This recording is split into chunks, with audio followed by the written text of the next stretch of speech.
Olá, fisiologistas, como que vocês estão? Eu espero que todos vocês estejam bem. Bom, eu vou dar um breve recado para vocês. Eu sei que o canal esse semestre ficou um pouco parado, né? Porque eu estou no 10º semestre, está bem corrida a questão de carga horária.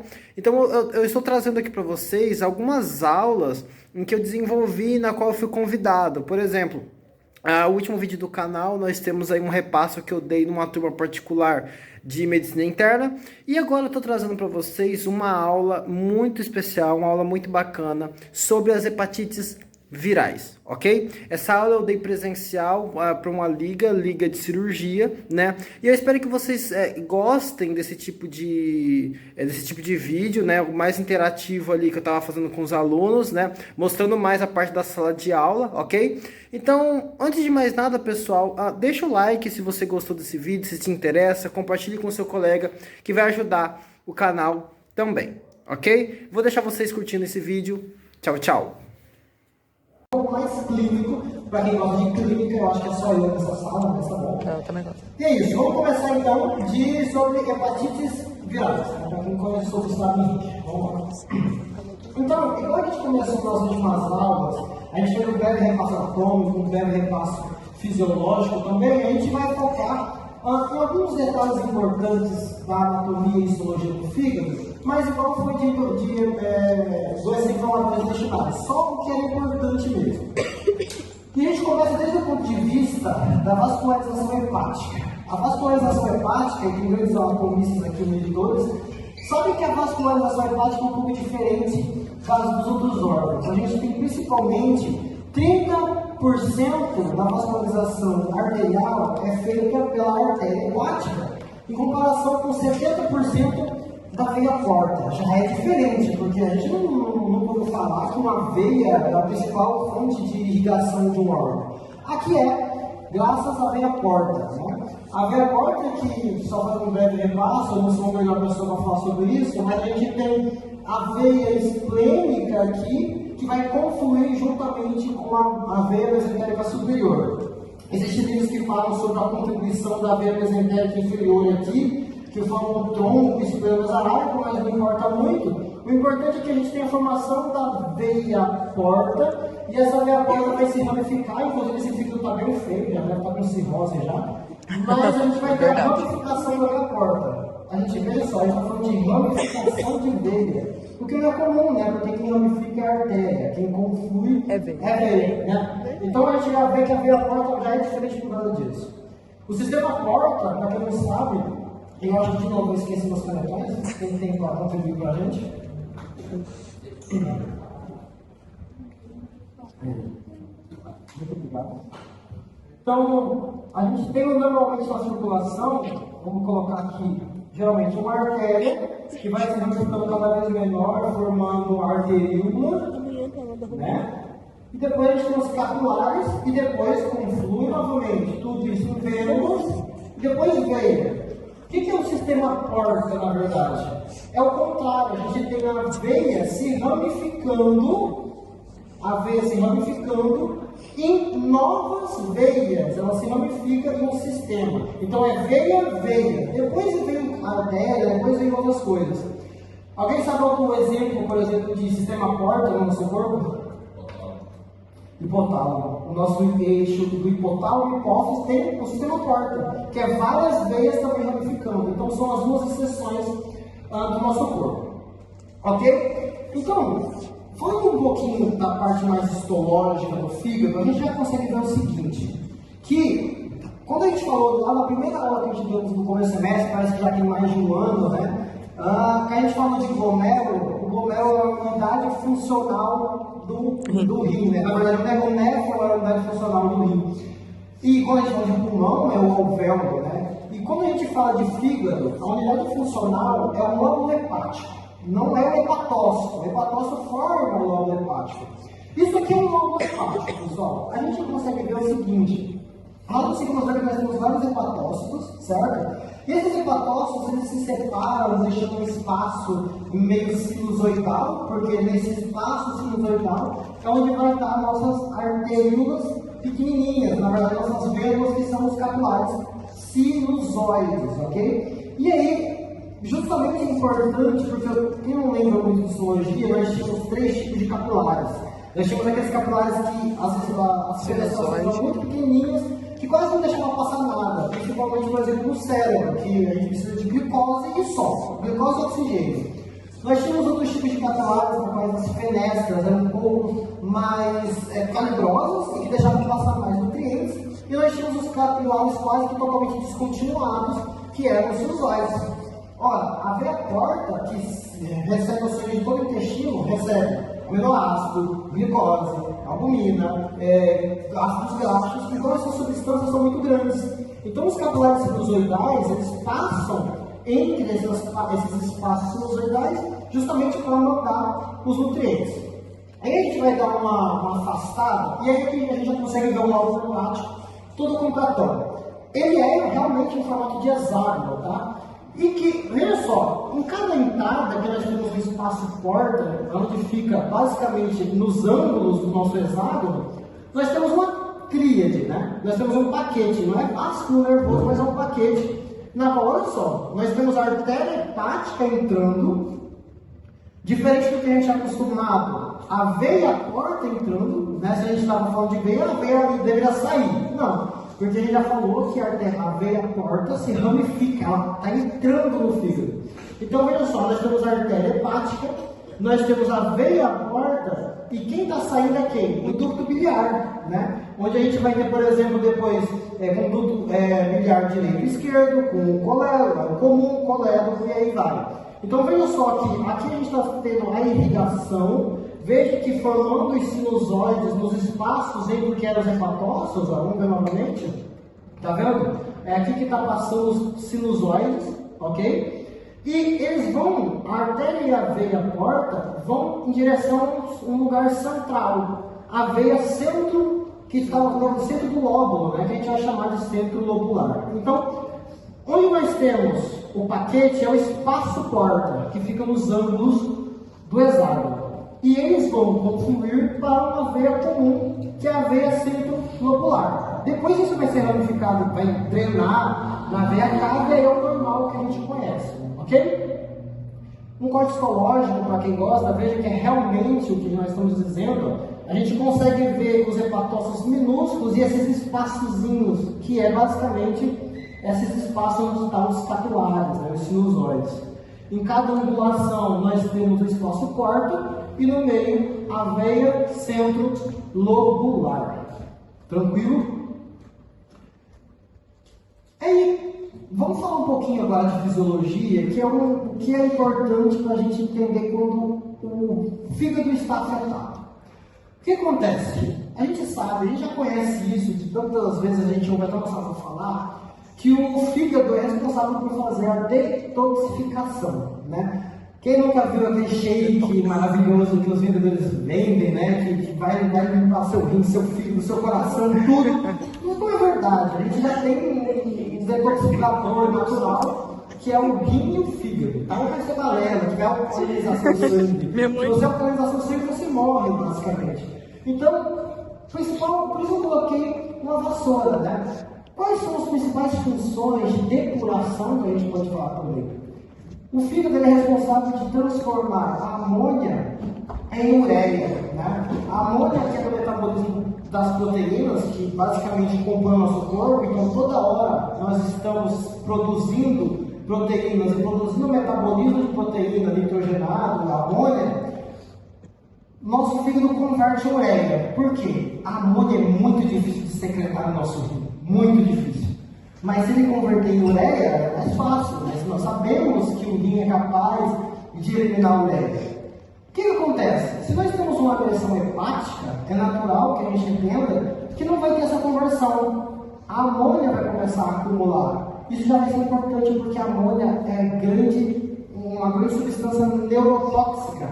Então a gente pode ter que começar a ter algumas manifestações que a gente vai falar mais para frente. O nosso fígado também faz a conjugação de bilirrubina indireta em bilirrubina direta, o que é importantíssimo também, porque a bilirrubina faz parte do metabolismo ali do grupo M e tudo mais, a gente sabe disso, E se a gente tem bilirrubina direta ou indireta que seja acumulada, dá aqueles sintomas de icterícia, de colúria, de acolia, que nós vamos mencionar para vocês. Não preciso nem falar da depuração de medicamentos, né? Sobre aquele citocromo P450, que existem vários fármacos que agridem propriamente o nosso fígado, como por exemplo o paracetamol, a dose alta, 4 gramas por dia, já tem uma grande lesão hepática, ok? Olha só, eu trouxe para vocês aqui, isso aqui é muito importante para a gente entender lá na frente, essa imagem vai voltar a se repetir. Como é que funciona? A bilirrubina, né, propriamente dita, está dentro do grupo M das nossas hemácias, né? A gente tem, vamos só para a gente dar uma repassada, nós temos aqui, né, a nossa hemácia, e dentro não tem dupla, né? Deixa eu apagar, né? Nós temos globina e nós temos o grupo M. O grupo M é composto por ferro, basicamente, e também a gente vai ver protoporfirina. É a protoporfirina que depois vai se transformar em bilirrubina indireta. Essa bilirrubina indireta vai vir para o fígado. O fígado vai captar isso, vai transformar a bilirrubina indireta, que estava na circulação, em direta. Até agora tudo bem. O que a gente tem que entender? Que a fase de excreção, repare que ele vai excretar naqueles canalículos biliares que estavam saindo do fígado. A fase de excreção é a fase que mais precisa de energia para isso acontecer. Embora seja estranho falar isso, mas é a parte mais que o fígado tem que se concentrar bem para fazer isso. Se a gente tiver qualquer agressão hepática, o nosso fígado ele vai conseguir fazer a conjugação de bilirrubina direta, mas não vai conseguir excretar. Então, em casos de lesões hepáticas, nós vamos ter, isso é bem importante que vocês anotem, a gente vai ter aumento de bilirrubina direta. A gente é natural pensar, poxa, se o fígado está sofrendo uma agressão, a bilirrubina indireta que vai estar aumentada. Não, justamente ele vai conseguir fazer a conjugação, mas não vai conseguir excretar. Então, geralmente, nós vamos ter uma agressão hepática, aumento a custas de bilirrubina direta, ok? E síntese. Basicamente, o nosso fígado produz muitas coisas importantes também, principalmente fatores de coagulação. Inclusive, eu estava estudando essa semana sobre a cascata de coagulação. A gente tem basicamente 13 fatores de coagulação. Sabe quantos fatores não é produzido pelo fígado? 2. O cálcio e o fator 7, que é o tecidual, que já fala que é do tecido propriamente dito. O resto, pessoal, 11 fatores de coagulação são produzidos pelo fígado.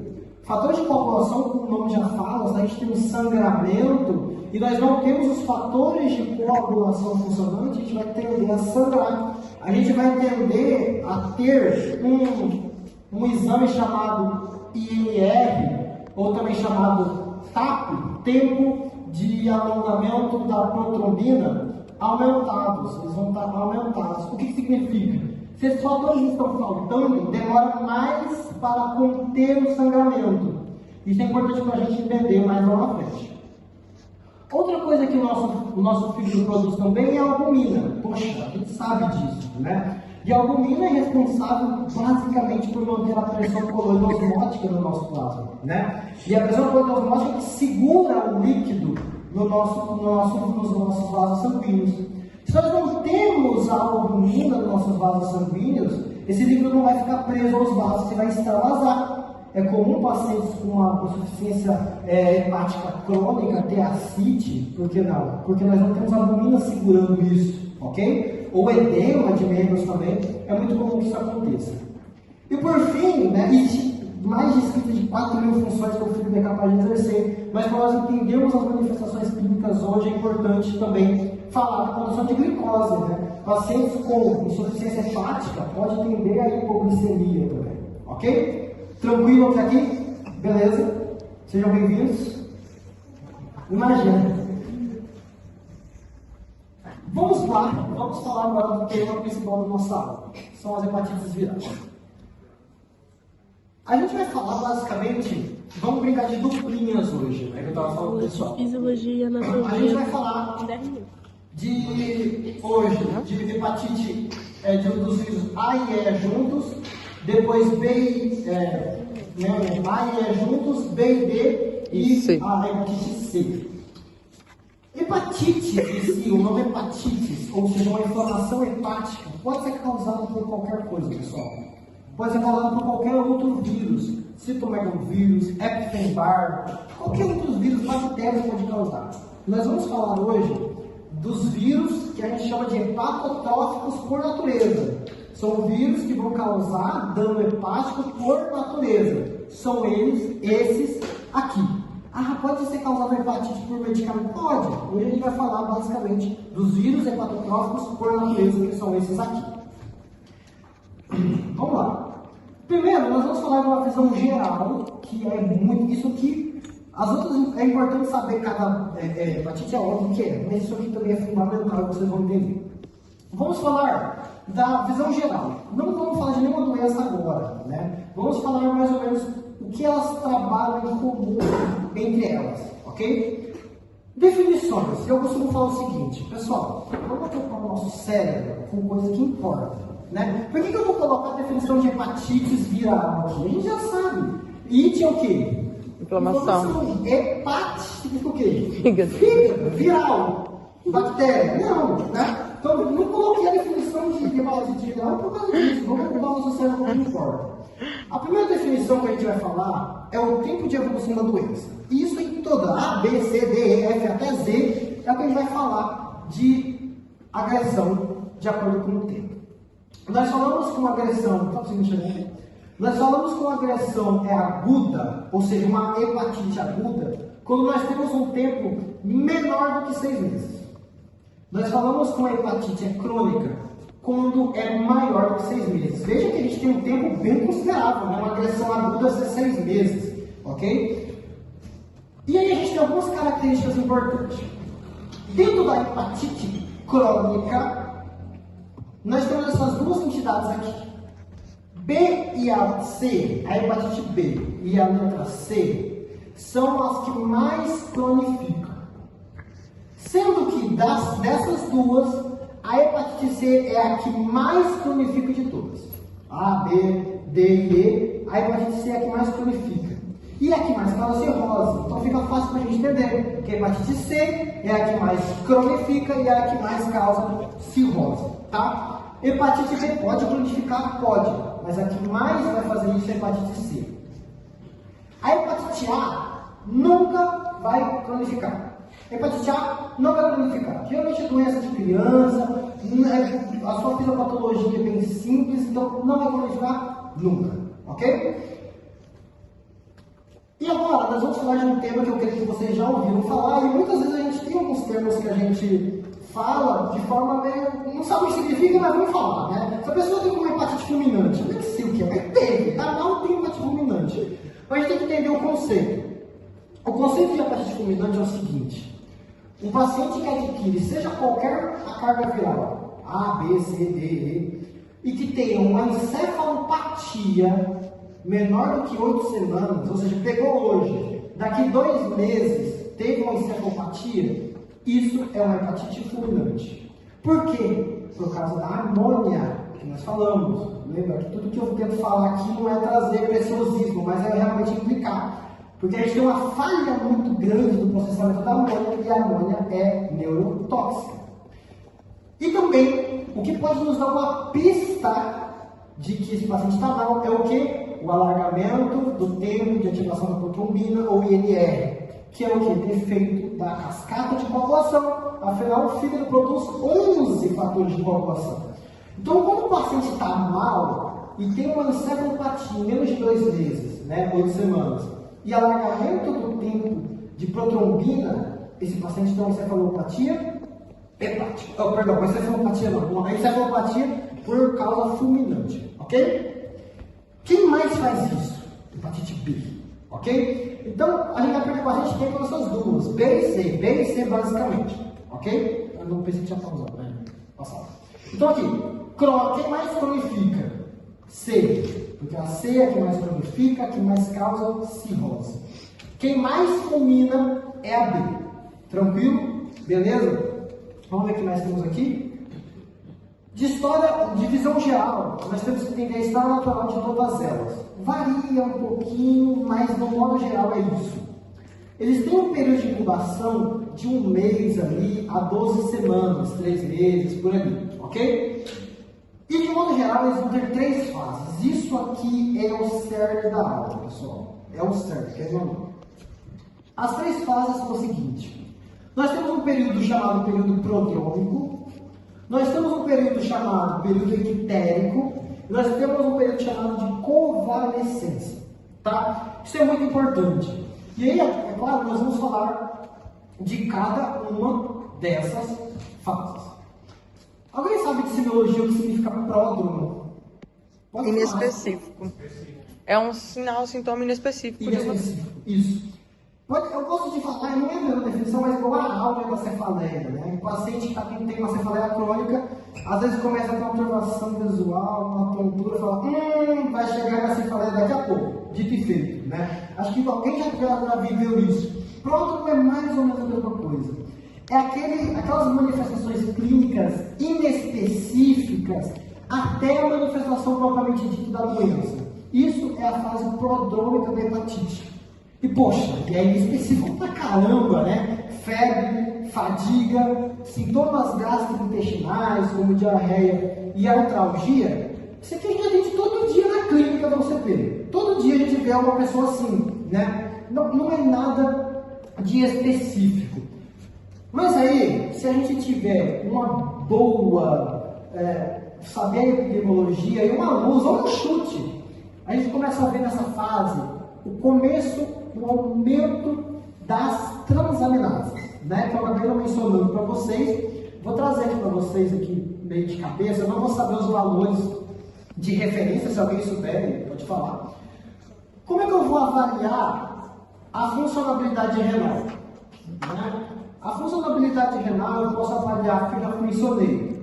Eu posso dosar, vou colocar aqui, ó, funcionalidade, eu falei renal? Hepática, eu estou ficando doido. Funcionalidade hepática, né? A albumina eu consigo dosar, e a gente já viu, né, que a albumina é produzida pelo fígado. Os fatores de coagulação eu consigo dosar, né? E junto também a INR e tudo mais. E aí a gente tem as enzimas hepáticas, né? As enzimas hepáticas nós temos principalmente TGO e TGP. Essas aqui são enzimas que realmente encontram dentro dos hepatócitos. Vai me identificar se essas enzimas estiverem altas, em média 30 a 40 valor de referência, não vou saber o certo. TGO e TGP, se tiver aumentado, me indica uma agressão hepática. Sendo que o TGP, ou também chamado de ALT, ela é a mais específica para o fígado. TGO tem no fígado? Tem, só que tem outros tecidos também, tem até o músculo cardíaco. Então, o paciente que sofreu um infarto, e aí, de repente, a gente dosa, vai estar aumentando, mas que é agressão hepática. Não é. O TGP é o mais fidedigno para o fígado. Nós temos aqui fosfatasa alcalina, eu não boto fosfatasa alcalina. Nós temos, como que é o nome? GGT? Que é GGT. Mas o nome é difícil para caramba. Quem vai saber falar? Gama-glutaminoglicosada. Isso. Gama glutamil Transferase. Qual? Transferase. Essas duas aqui, elas estão principalmente nas vias biliares. Essas costumam aumentar durante períodos propriamente ditos de agressão das vias biliares. Colecistite, colonocolitíase e colangite. Então é assim que a gente consegue mais ou menos ir tendo uma ideia de onde está o nível da agressão. Se é nas vias biliares, se é no fígado, se propriamente dito já é alteração da funcionalidade hepática, ok? Por que eu parei aqui? Porque vai ser muito importante. Porque no período prodrômico nós temos elevação das transaminases. além das manifestações hepáticas e das manifestações inespecíficas, porque é uma virose, convenhamos, né? A gente está falando de vírus, é uma manifestação prodrômica mesmo.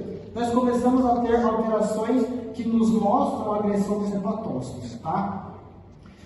E no período prodrômico é que nós começamos a ter o desenvolvimento, provavelmente dito, dos anticorpos, ok?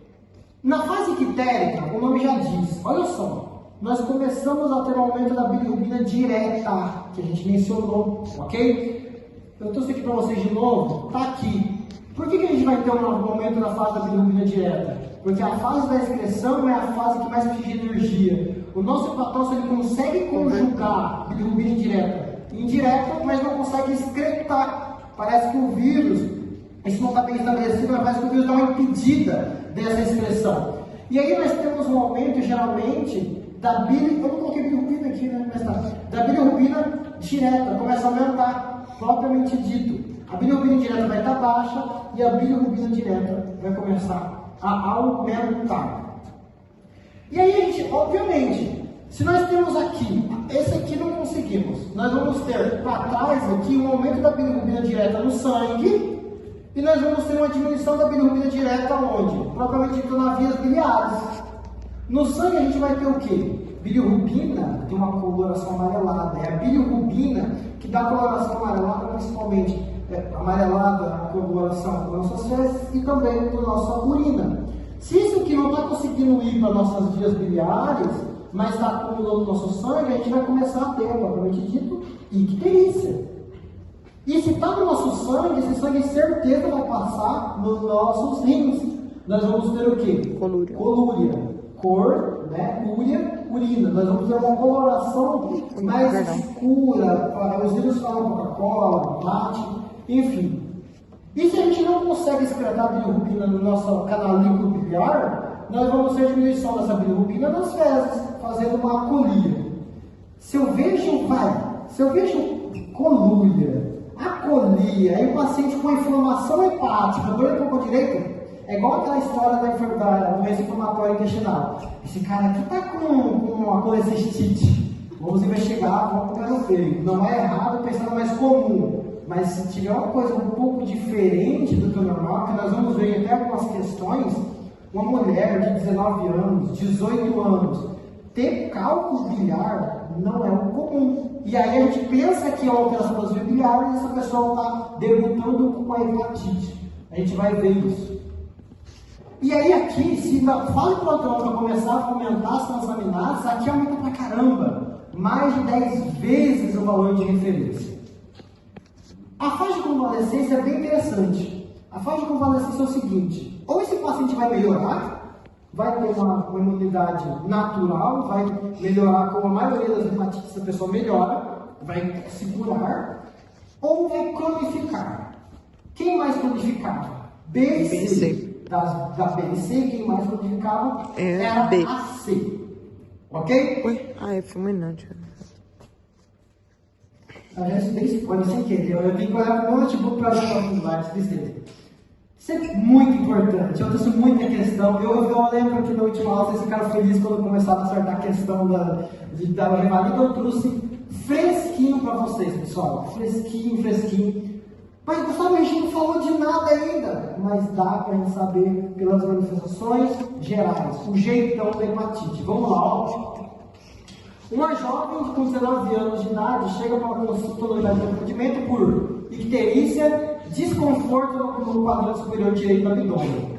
O paciente refere que vem se sentindo cansado aproximadamente 10 dias, apresentando que nos primeiros 2 dias desse quadro, uma febre de 38, artralgia, coriza, tosse seca, perda de apetite, náusea, em específico pra caramba isso aqui, né? Conta ainda que quando a icterícia apareceu, os sintomas melhoraram bastante e que agora sente apenas um pouco de desconforto no quadrante superior direito do abdômen, está lesão hepatócito, né? E leve diminuição do apetite. A exame físico, o paciente apresenta regularidade geral, icterícia com fibra palpável, né, que é inflamada, baço não palpável. Considerando o quadro clínico e os dados apresentados, a principal hipótese diagnóstica é leptospirose. Leptospirose a gente tem um fator epidemiológico que geralmente questões colocam alguma enchente, alguma coisa muito né? Não é leptospirose. Mononucleose, que é aquela doença, né, do beijo, não falo de epidemiologia, que geralmente causa um rush cutâneo, causa esplenomegalia, baço não palpável, não me parece. Colicistite aguda, é colicistite aguda. Icterícia, dor no hipocondro direito, pessoal. Colicistite aguda não é, porque a gente tem a epidemiologia falando a nosso favor. Quem nunca ouviu falar dos 4 F, né? F, Mulher, F e F. Ela está falando no cartão. É negócio de mulher. Female, uma Feminino. mulher. Forte, se não me engano, é assim que se escreve em inglês, que a gente está em 40 inglês, anos. né? 40 anos. Uhum. Que mais? Fat, Peso. de obesa e fértil. Essa subiu os três. Ou seja, é uma mulher de maioridade, que geralmente é obesa, que já tem multípara.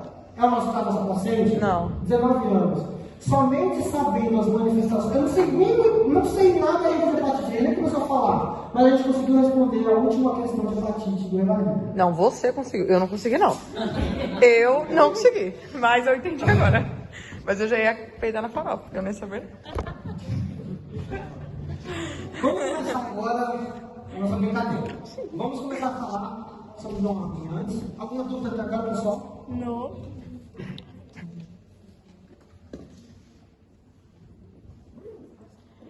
Você vai na aula amanhã, amiga? Ok. 8h30. Nós vamos falar agora da hepatite começando. A e também da hepatite E, tá? Principalmente da hepatite A agora e no finalzinho da hepatite E, tá?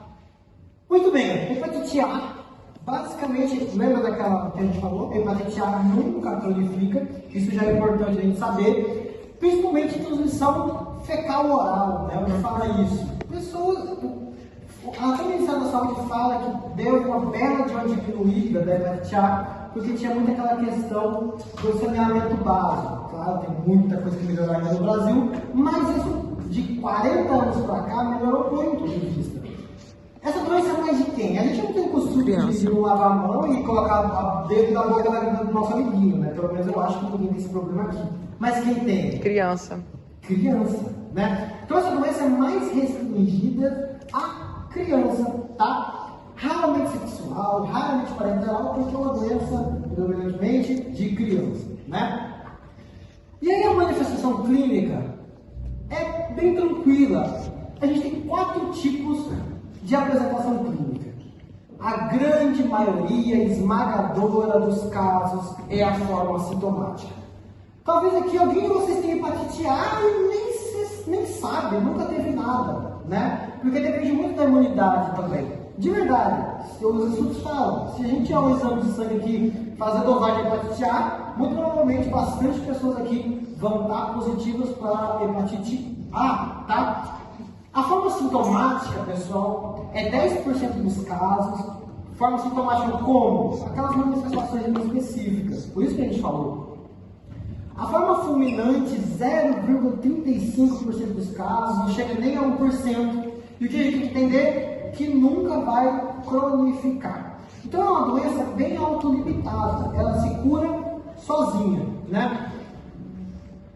Como ela é de via fecal-oral, significa que ela é secretada do trato gastrointestinal, né? E como que ela é feita isso? Através das vias biliares. Existe uma forma rara, mais rara do que fulminar, que é a hepatite colestática, né? Que começa com uma inflamação intensa, aumenta muito, bilirrubina direta também, raro pra caramba, só tá aqui para modo de conhecimento, nunca vi, é até pouco descrito nos livros, tá? Diagnóstico, pessoal, simples realmente. Eu tenho que ter um anticorpo contra hepatite A. Então, antivírus da hepatite A. Tranquilo, ok? Vocês vão ver que vai dificultar mais do que isso, tá? Então, anti-HAV. IgM, para quem não teve imuno ainda? Alguém não fez imunologia ainda? Você não fez? Não fez? Não sabe o que é IgM e IgG? Acho que principalmente na época da Covid aí, todo mundo sabe o que é IgG, meu Deus, pelo amor de Deus. O que acontece? Como nós falamos que um paciente tem algum anticorpo IgM, significa que é uma infecção mais recente, tá? Uma infecção mais recente. Quando o paciente tem IgG, significa que faz muito tempo que ele já teve essa enfermidade. Então, se eu tiver um paciente que tem IgM positivo, olha, você teve hepatite viral do tipo A, tem, sei lá, no máximo 6 meses. Sentiu alguma coisa? Não. Tá bom, mas eu sei que tem 6 meses que você teve. Só isso que significa. E hepatite anti-HAV IgG, olha, eu não sei datar a conta exatamente, mas você teve hepatite já faz um tempo. Mas é isso que significa, tá? Não tem muito de mistério aqui não. Tratamento. Mas às vezes não existe tratamento, a gente nem sabe que o paciente teve. Mas naqueles 10% sintomático. O que é sintomático? Está com dor articular, dá um analgésico, está com febre, dá um antipirético, está com náusea, dá um antiemético. É exatamente isso que você vai fazer com o seu paciente, tá?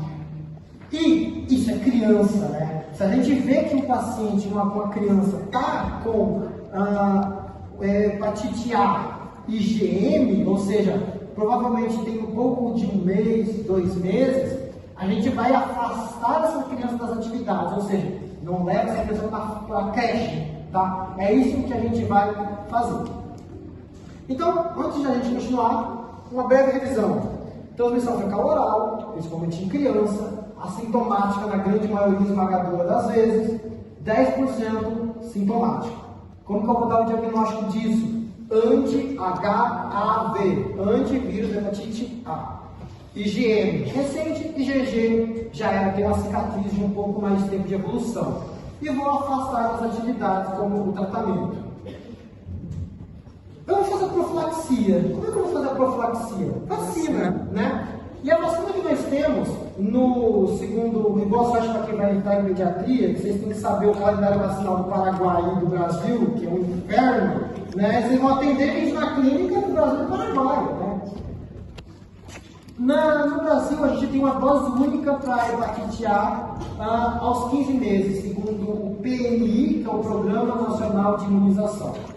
Segundo a Sociedade Brasileira de Pediatria, que é quem vai pagar, vai fazer a parte privada, você tem direito de fazer 2 vezes, que é os 12 meses e os 18 meses. O que vocês têm que entender aqui? Repare que as duas é acima de 1 ano de idade. A gente não vai dar vacina da hepatite A antes de 1 ano, porque a gente não tem o que chamamos de soroconversão eficiente, não tem imunidade desenvolvida em uma criança de 1 ano para desenvolver a vacina ou os anticorpos necessários. Então a gente vai fazer depois de 1 ano. Sabe por quê? Porque a gente vai ter aqueles pais desavisados que não vacinam seus filhos. Então, por exemplo, chega uma criança para a gente que não tem a vacina. Aqui é para quem vai fazer a vacina para esses pacientes. Aí chega um pacientezinho para a gente que não vai vacinar com a hepatite A, que deveria. O que a gente vai fazer? Diagnosticamos hoje hepatite A, nós temos 15 dias, né, 14 dias para vacinar esse paciente. Vacinar se ele for, por exemplo, normal, não tem nenhuma comorbidade.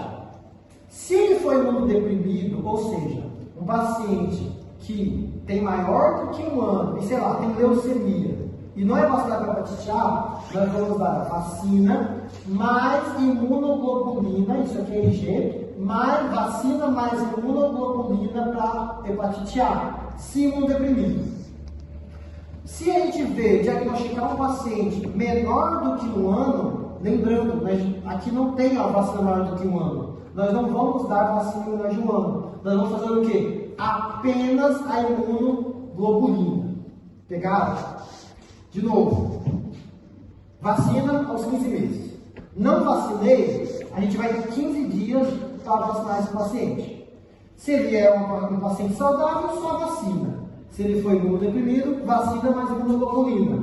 Se ele for menor do que 1 ano, somente a imunoglobulina. Tá? Tranquilo?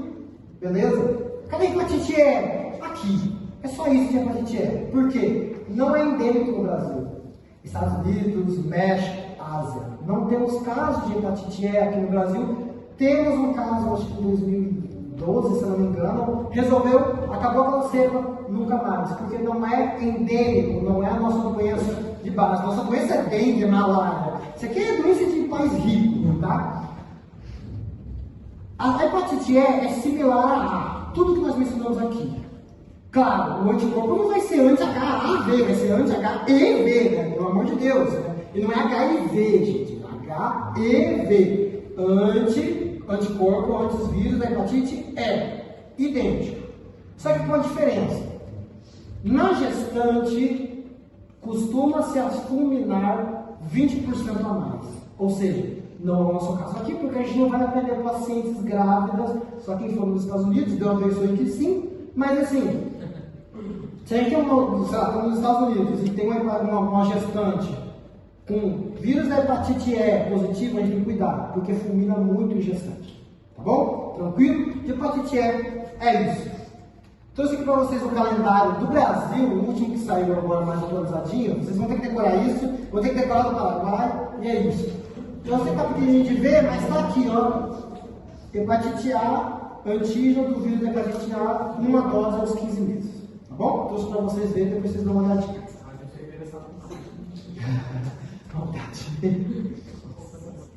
Vamos exercitar. Suzana leva seu filho. Todas essas questões aqui são de residência, tá, pessoal? Eu não coloquei o nome, mas do revalendo eu coloquei o nome, tá? Fiquei com preguiça, realmente. Mas a maioria é SURS, SANS, essas provas mais famosas. Suzana leva seu filho Benedito, 6 anos, previamente saudável, unidade básica de saúde, com quadro de. Olha lá. E é claro, numa questão, eles não vão colocar sintomático, porque é o mais comum. Eles vão dar sintoma, porque senão não tem graça, né? Mas então, com quadro de icterícia, colia, coluna e febre. Não é comum que a gente veja isso. Lembrando, 10% dos casos só, mas na questão eles colocam. O médico solicita o exame de anti-HIV e IgM que vem positivo. O que está me significando? Que é? Agudo. Agudo, né?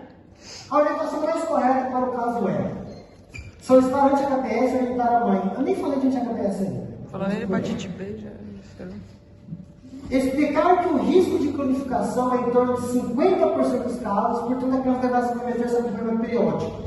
A hepatite A nunca cronifica, não é 50% dos casos. C. Orientar o risco de hepatite aguda fulminante é baixo e o prognóstico é benigno. Verdadeiro. 0,35% dos casos é benigno, né? É baixo.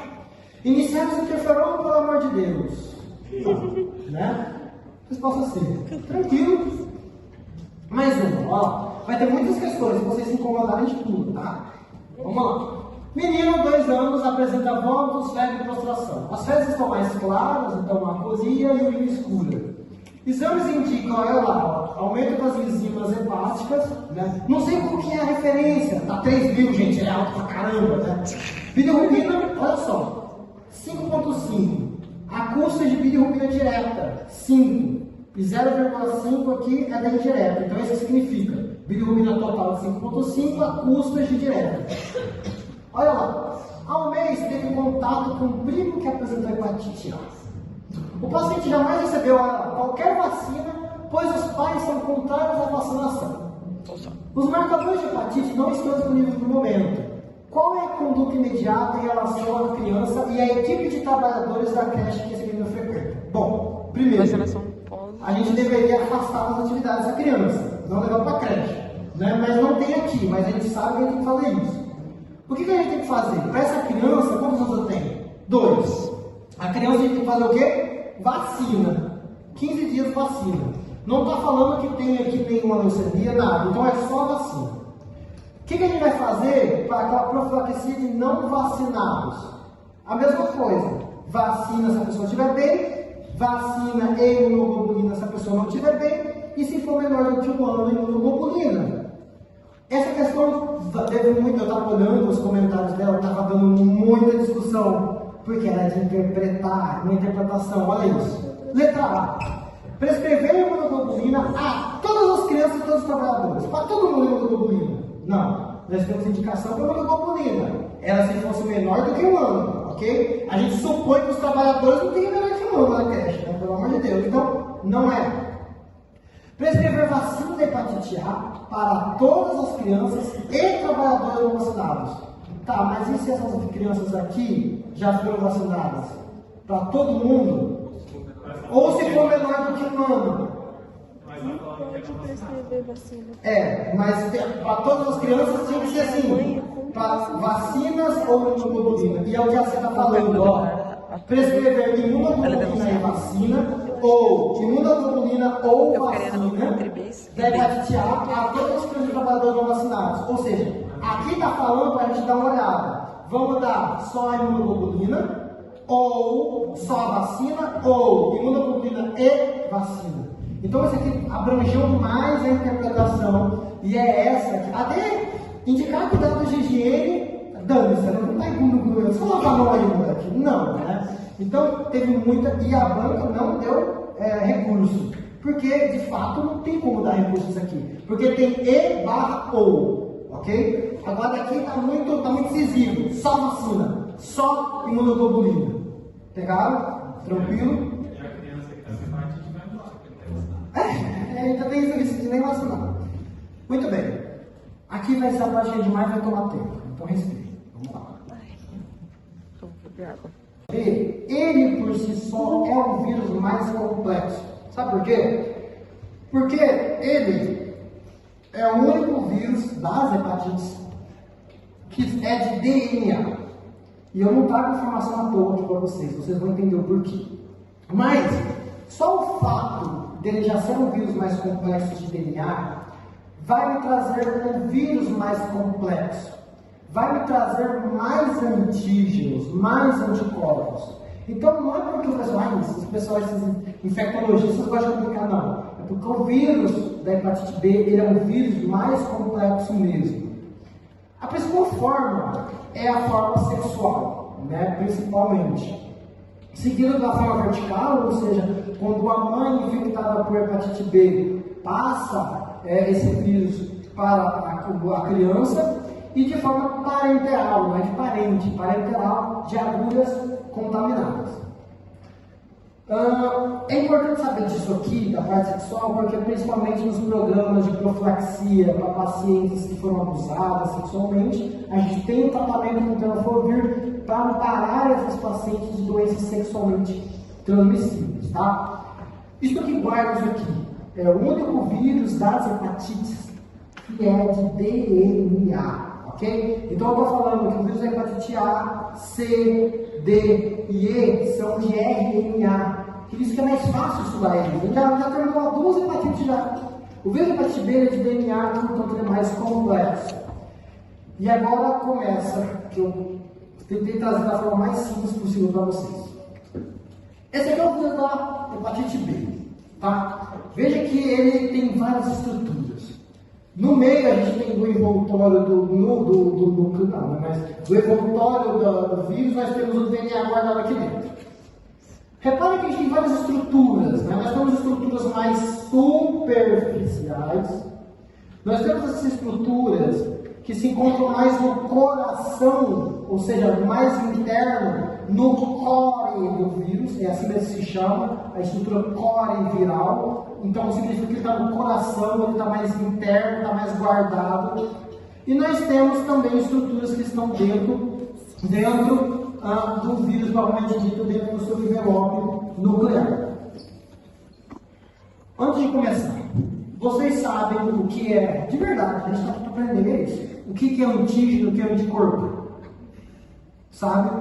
Antígeno, só para dar aquela bem revisada, são aquelas estruturas. São essas estruturas aqui que ativam o nosso sistema imunológico como? É aquilo que o nosso sistema imunológico vê e detecta aquilo como um patógeno. Isso aqui não é o nosso corpo. E o anticorpo? O anticorpo é as imunoglobulinas, IgA, IgM, IgG, que são ativadas contra esse antígeno. Beleza? É importante saber isso. Não tem nada de errado não saber não. Mas olha só. Começa por aqui. Primeiro marcador importante é o D. A gente falou que é o único vírus de DNA. Se eu tenho detectado, e é importante saber, será que eu tenho vírus do DNA da hepatite B no meu corpo? Isso é até relevante para a gente saber, né? Então, o primeiro marcador é a gente identificar o DNA HBV. É bem expressivo. É o DNA do vírus da hepatite B. Ok? Ele vai ser importante porque vai me identificar replicação viral. Ó, se eu tenho muito DNA que não é meu, só pode significar que alguma coisa está proliferando, ok? Então, primeiro marcador, DNA, HBV. Nós temos agora o antígeno que se encontra mais na superfície. E o bom de medicina às vezes é isso, dá uma facilitada na nossa vida, né? Então, os antígenos na superfície são aqueles que estão, obviamente, na superfície e são os primeiros que o nosso sistema imunológico detecta. Se eu tenho um antígeno superfície, que é o primeiro a ser expressado, ele vai me identificar que sim ou sim eu tenho hepatite B circulando por aí. Então, se eu identifico o antígeno da hepatite B de superfície, que é fácil, HBsAg, ou seja, superfície, vai me falar que eu tenho hepatite B circulando no meu corpo. Beleza? Próximo antígeno. É um antígeno que já está mais interno, está no coração, o antígeno do core. Só que é um problema.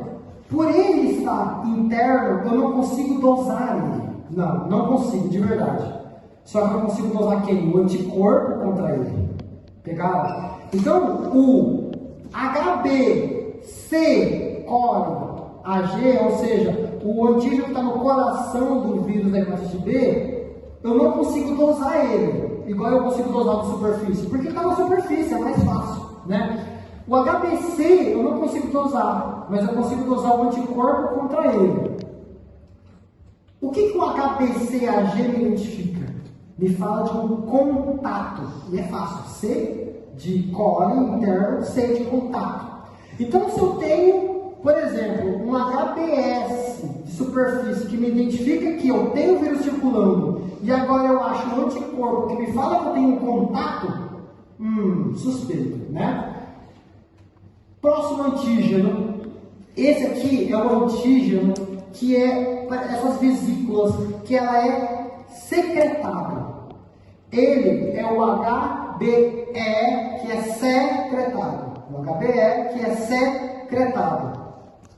Se eu tenho uma replicação viral, toda vez que o meu vírus vai mutar e vai se multiplicar, essas vesículas meio que vão ser perdidas, né? E aí, então, isso significa que tem uma alta taxa de replicação. Eu gosto de brincar que o HBeAg é o que é secretado durante a replicação, né? Então, recapitulando, e aqui é importante, nós já para não perder informação, vou ficar repetindo isso várias vezes. O HBeAg, que é secretado na fase de replicação, marca a replicação viral. E o que marcava a replicação viral? Esse aqui também. Então, é importante a gente saber. O DNA-HBV e o HBeAg me fala de replicação. Agora, nós vamos lá. Aqui eu vou confirmar o que eu falei, olha só. O DNA-HBV e o HBeAg são marcadores de replicação viral. Agora nós vamos falar, propriamente dito, dos anticorpos. Quem que é o anticorpo contra o HBsAg? É o anti-HBs. Ok? É fácil. Só que olha só, o anti-HBs é o anticorpo que vai identificar o HBsAg. Só que o anti-HBs, ele é superficial, o HBs é superficial, o anti-HBs vai me identificar a superproteção. Ou seja, se eu tenho anti-HBs, vamos usar a lógica de novo. Se o HBs é uma superfície, é o primeiro vírus a ser visto, é o primeiro marcador a ser visto por sistema imunológico, se eu tenho anti-HBs, vai me identificar a cura, ou melhor, a proteção total. Então, indivíduos que têm anti-HBs, não precisa me preocupar, já está curado. Ou está curado naturalmente, porque pegou a hepatite B e já curou, ou vacinado. Beleza? Então, de novo. O HBsAg é o de superfície. Se ele está, o HBs somente positivo, me fala de uma infecção por aí. Se o anti-HBs está positivo, me fala da cura. Ok? Não tem como eu ter anti-HBs e o HBs. Não tem como isso acontecer. Ou ele está curado, ou ele está aí, o vírus está vagando. Ok? O HBc era aquele que estava no coração, no core do vírus. Eu não consigo dosar ele. Mas eu consigo dosar quem? Opa, tá, garante proteção, tinha esquecido. Agora, o que eu consigo dosar no HBC? O anticorpo. Quem que é o anticorpo contra o HBC? Anti-HBC. Tranquilo. E aí, o C me fala que eu falo para vocês de contato, né? Então, é a mesma lógica da hepatite A. Se eu tenho anti-HBC IgM, me fala de um contato recente. Se eu tenho anti-HBC IgG, me fala de algo mais crônico. E a gente falou que a hepatite B sim podia cronificar, né? Só um dado, geralmente os livros ou os laboratórios falam aqui de anti-HBC total. O que vai significar para mim? Que tem mais IgG. Então significa que é crônico. Quando você dizer a palavra anti-HBC total, significa que sua totalidade é de IgG, beleza? Às vezes pode vir anti-HBC IgG, beleza? E se vir a palavra total, vai me falar que é também IgG, tá bom? A gente sabe que o laboratório tem isso de ficar mudando a referência, essas coisas, né? E o HBE? E aqui é interessante. O HBE vai identificar a replicação. Só que o anticorpo dele é meio assim, é bem engraçado. O que acontece? Imagina o vírus dando uma louca e virando Naruto, né? Multiplicando, HBE secretando, HBE. O nosso sistema imunológico, assim, meu Deus do céu, tá, eu vou esperar você fazer o seu serviço aí, termina, vou ficar esperando. Tá replicando. Ele terminou de replicar, ele falou, terminou? Posso fazer meu trabalho agora? Pode. E aí ele faz o anticorpo. Então, quando eu tenho um anticorpo anti-HBE, é isso que a gente coloca de novo, a infecção prévia, a IgM recente, eu tenho uma amnésia recente. Quando eu tenho um anti-HBE, vai mostrar o quê? Que já acabou a fase de replicação. De novo, o vírus está replicando, o meu sistema imunológico não consegue fazer nada, ele espera. O vírus replica, e fica esperando. Quando termina de replicar, ele fala, posso fazer meu trabalho agora? Vou fazer um anticorpo contra você. Só que já acabou a fase de replicação.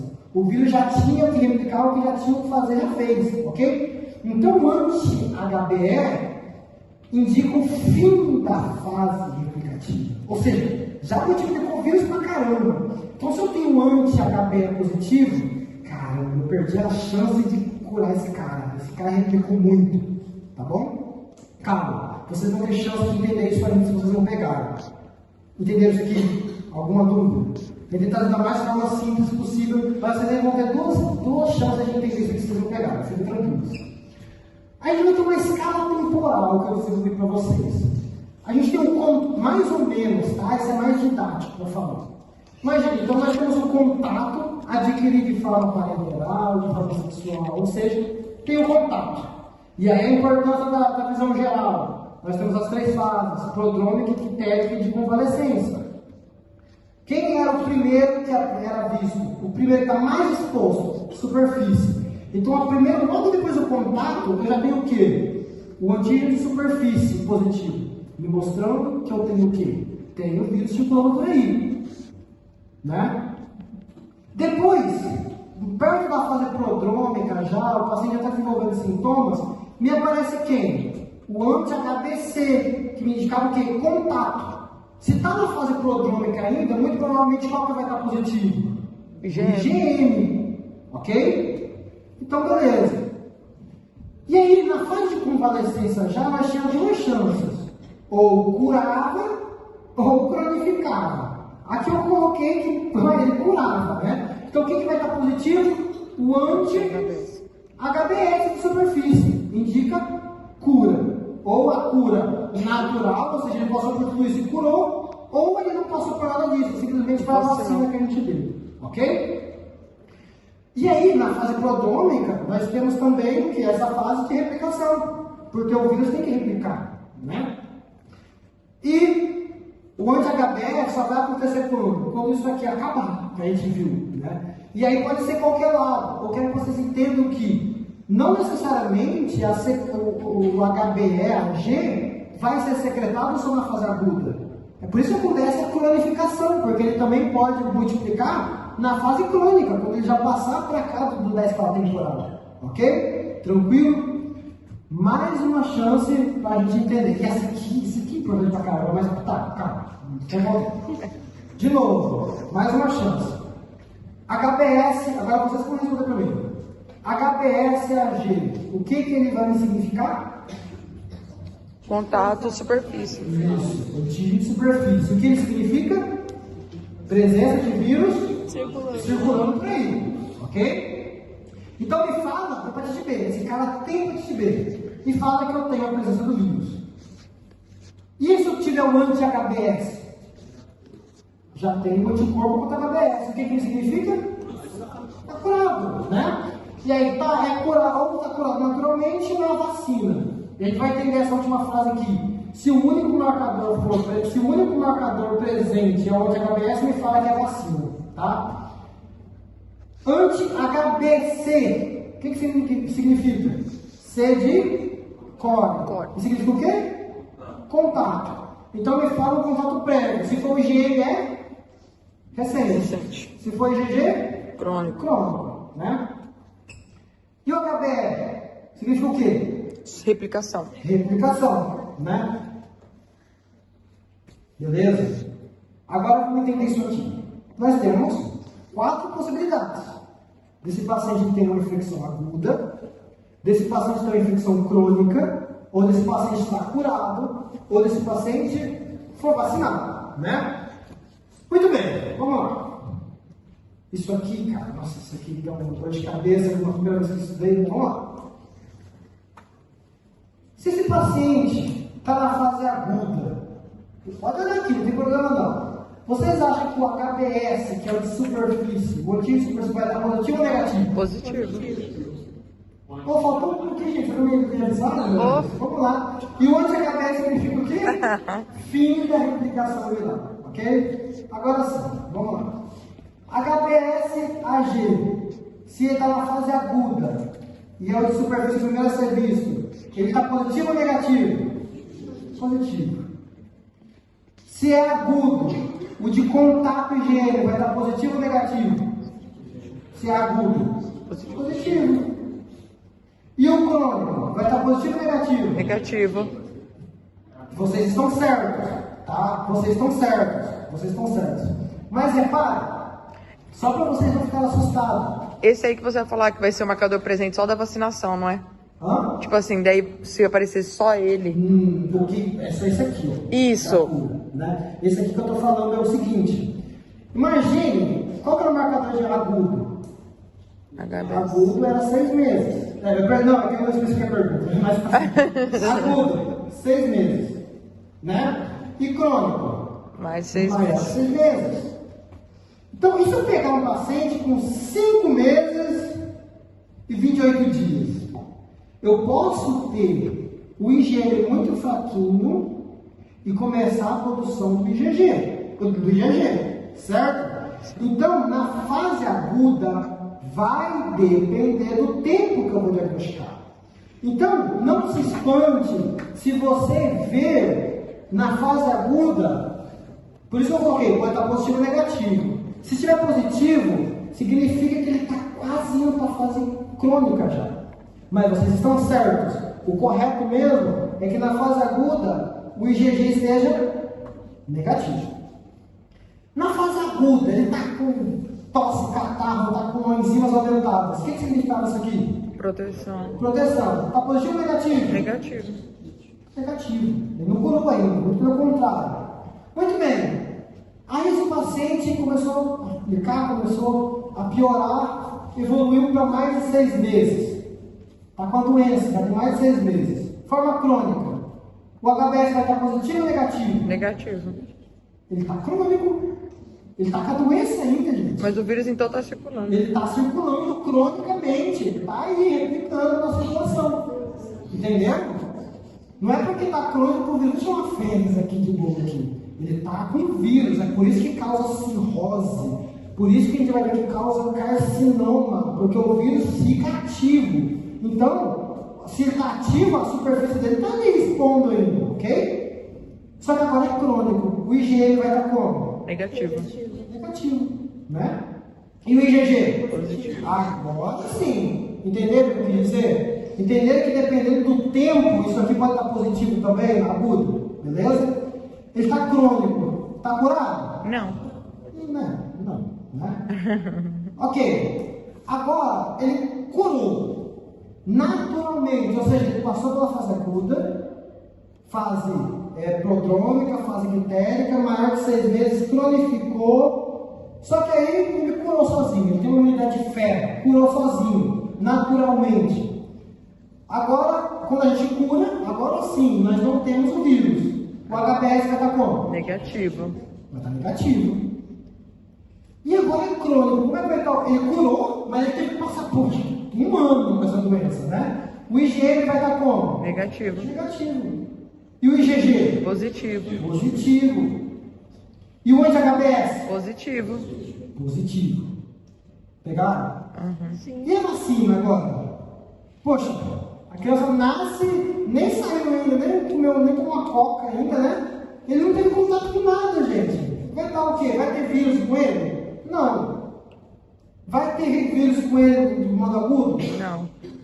Crônico? Não. Tem zero dias de recém-nascido, já tem um IgG, né, grupo. Só que aí, a primeira vacina, as 2 primeiras vacinas que nós recém-nascidos recebem a vitamina K, né? Recebe o TB e recebe o quê? Hepatite B. Ok? Então, logo de cara, positivo. Então, ó, é isso que eu quis dizer. O anti-HBS vai indicar cura ou vacina. Se o único marcador positivo é o anti-HBS, me indica vacina. Se eu tenho IgG, vai me indicar cronicidade, identifica uma cura natural. Aqui é uma cura artificial. Pegaram?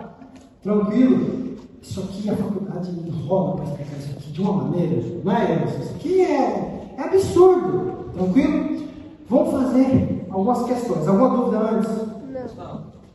Após 12 meses faz a vacina, né? A hepatite B? Não, a hepatite B é ao nascer. Porque após 12 meses era do lado da hepatite A. Beleza? Tranquilo? 016. É 016 o esquema, não é? 0, depois de 1 Zero, mês e 6 meses. sim. 016. No Paraguai, eu acho que é só 1. Hepatite B no Brasil são 3. São 3, né? Isso.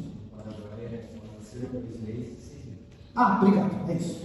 É o que qualquer?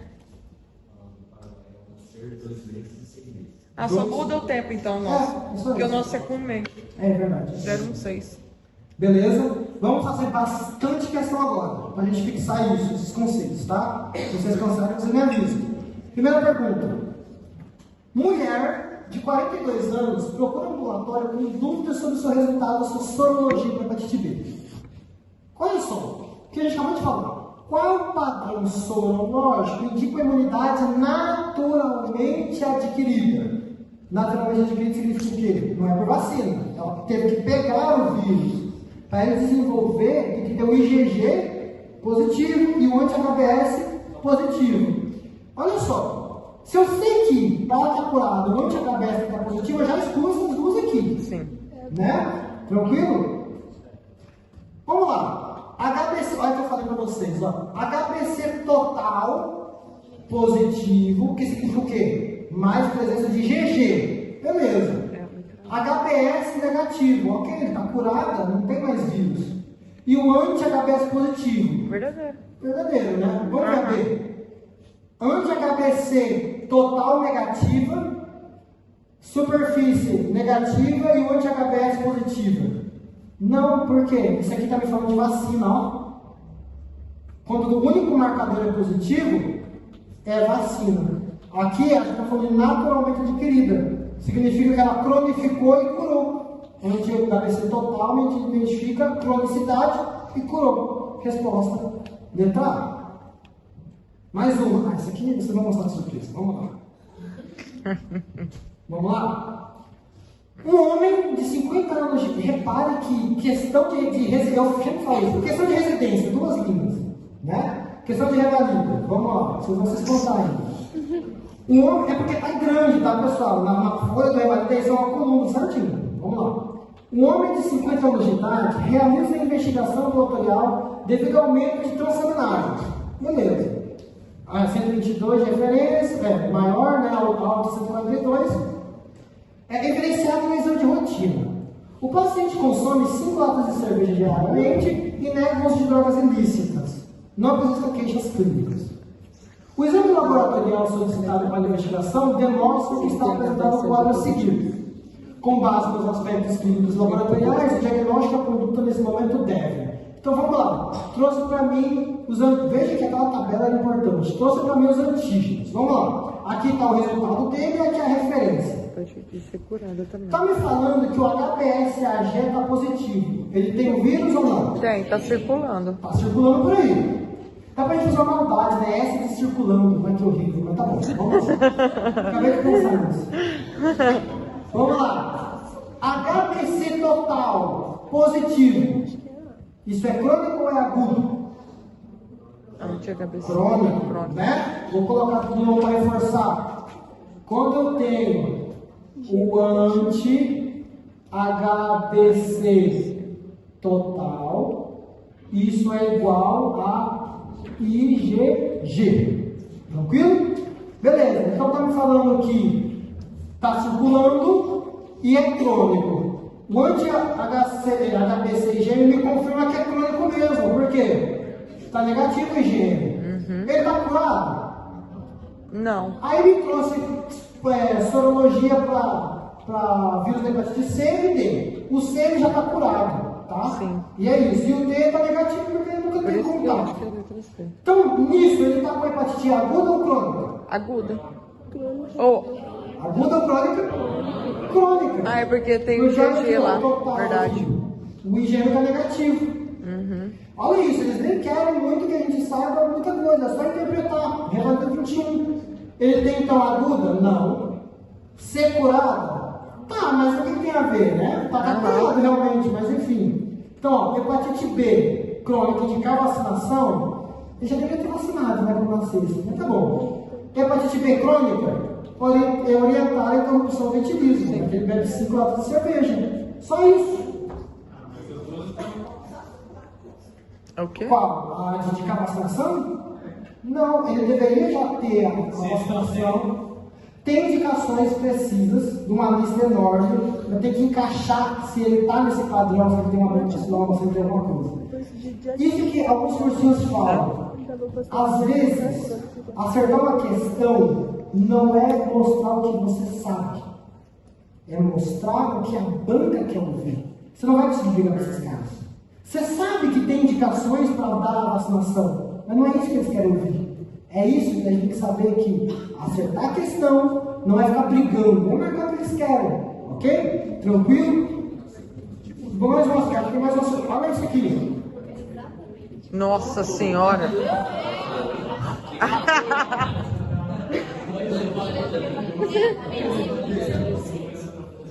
Vale 2% no avance. Cara, isso aqui, basicamente, ele não trouxe nem os marcadores de antígeno. É aquilo que a gente fala. Às vezes eles só querem cansar vocês. Isso aqui é a questão, imagina, você está cansado, você quer dar uma questão 57. Você já está cansado e ainda vem isso aqui. Pessoal, resumindo, olha só, 23 anos, meio de usuário de drogas ilícitas. Já me fala que é o EB ou a hepatite C que a gente não falou ainda. Compara essa consulta do ambulatório de clínica médica com relato de olhos amarelos, urina, que a gente já sabe, né? Período prodrômico, né? 2 dias após, observou. Aí ele coloca uma coisa nada a ver que é para cansar a gente. Notou que não está sentindo cheiro e gosto. Aí fez exame de Covid. Deu negativo, ou seja, se fosse positivo para enganar a gente, é só para cansar. Beleza, foi negativo. Passou a apresentar também dor no corpo direito, né, fadiga vespertina. Há 2 dias observou que suas escleras, de novo, deu a mesma informação, está amarela e está com colúria. Foi à unidade de novo, sendo solicitados exames complementares que são trazidos pelo paciente. Mostrou enzimas aumentadas, beleza. Bilirrubina aumentada a custo de fração direta, tá aqui, ó, fração direta aumentada e a indireta diminuída. Mostrou leucopenia com linfocitose, né, ou seja, vírus, né, sem anemia, IMR, tempo de tromboplastia, que eu trouxe para vocês aqui, tá normal, né? Não tem um risco de fulminar, um risco de fulminar, né? Em razão desses resultados, o paciente foi encaminhado ao ambulatório para a complementação da investigação diagnóstica, tratamento e acompanhamento. Ao exame físico não interessa, aí vai aqui, ó, hepatomegalia, ou seja, está aumentado, dor com signo de Murphy negativo, não é colecistite. Aí olha só, acerca desse paciente, pode afirmar que o diagnóstico mais provável e a lógica subjacente, a lógica, eles insultam a gente assim, qual que é a lógica? Eu cansei você pra caramba aqui, qual que é a lógica dessa questão? Ele está amarelo, tem poucos dias, e é usuário de droga ilícita. Isso é hepatite o quê? Sim. Isso é hepatite, pode ser. Mas olha só, eu vou mostrar por quê. Olha só, hepatite pelo vírus hepatite C pode ser a causa mais comum de apresentação aguda. Hepatite C, Cirrose. cirrose é a que mais cronifica, não é a que mais agudiza. Hepatite autoimune não tem nada a ver aqui, tem que mostrar algum relato do passado dele com família. Leptospirose é aquela mesma história, não me falou de dados, geralmente me fala de uma epidemia muito intensa, não me fala de uma epidemiologia que vai me ajudar. Ele fala do que, gente? Vírus de hepatite B, porque o vírus de hepatite B, a principal causa também era sexual e parenteral. Em razão do paciente ser usuário de drogas injetáveis, ele me cansou para isso. Tá? Essa fresca também. Pessoal, não esquece, a gente caiu e o Ian já falou a terceira. Caiu 3 questões de hepatite na mesma prova. 3 questões de hepatite na mesma prova, tá? Então vamos lá, olha isso. Olha isso. Quer dizer, eu estou digitando o conceito de print e é isso. Já chega cansado na questão da criança. E não, pergunta dessa? Não prende, isso aqui como é que é a injustiça disso? Ó, basicamente, é a interpretação diagnóstica, então vamos pular, né? O que está me falando? Enzimas aumentadas, às vezes eu não preciso nem olhar para o que está falando, vai falar a mesma coisa, coriza, artalgia, icterícia, coluna, então vamos lá, olha só. Ele tem o quê? Enzimas aumentadas, é uma agressão hepática. Acusa de bisopia direta, beleza. Aí ele me deu aqui para confundir o que eu falei para vocês. A via biliar também está atingida, porque pode, às vezes, evidentemente, se for mais intenso, atingir a via biliar. INR e PTTA, que é o que eu falei para vocês, normal. Vamos olhar os marcadores desse paciente. Eu nem li, né? Vamos lá. E está falando do anti-HAV negativo. Me fala que ele nunca teve hepatite A. Beleza? Olha só, agora vamos lá. HBsAg positivo. Ele está com o quê? Hepatite B. Ele está com hepatite B. Está circulando aí. Né? Essa está circulando. Anti-HBc IgM positivo. Isso é o quê? Agudo. Agudo. IgG Negativo. negativo.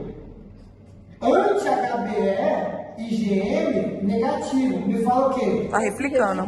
Não, ainda. Lembra que quando aparece, quando já acabou. Então, muito provavelmente, ainda está replicando. Exatamente.